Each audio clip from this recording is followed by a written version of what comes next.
Here's an introduction to secondary source research. Let's start with the definition.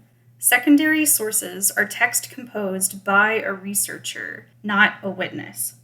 We can understand secondary sources as secondhand accounts, findings, or conclusions, among other kinds of reporting. Here's an example of what I mean by witnesses versus researchers. Let's imagine that a man claims he has been abducted by aliens.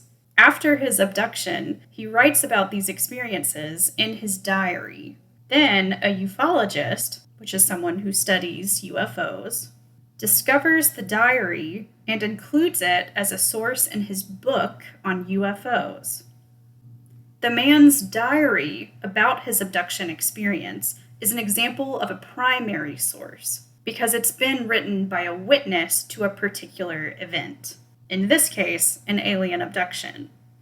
On the other hand, the ufologist's book is an example of a secondary source because it draws conclusions based on that diary, that primary source. So while both of these texts can be considered sources and might even contain similar kinds of information, they're different types of sources. However, not all secondary sources are the same. And for the purposes of our researched argument essay, we're going to focus on two types of secondary sources. The first are general sources, and the second are scholarly sources. General sources might be written by experts, but they are not written for experts. Put differently, general sources are not guaranteed to have gone through a rigorous review process.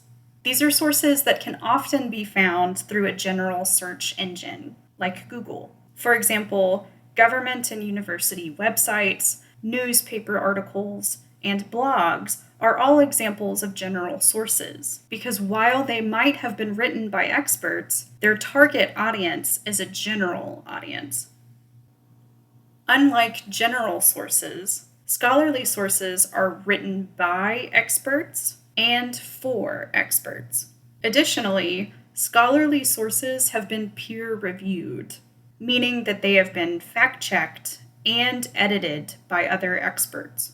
And this rigorous peer review process makes scholarly sources more credible. Academic journal articles, academic books and monographs, and chapters in an academic collection are all examples of scholarly sources. They're written by scholars, for scholars. At this point, you might be wondering, well, how am I supposed to tell the difference between a general source and a scholarly source?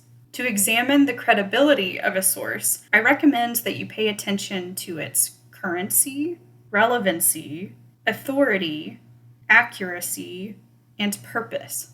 Ask yourself, when was this source written? Where was this source published?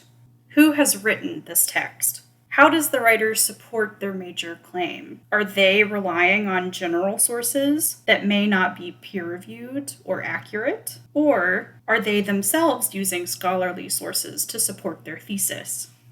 These factors can help you determine whether or not you should cite or rely on a given secondary source. Thanks for watching. If you have any questions about secondary sources, feel free to reach out by email.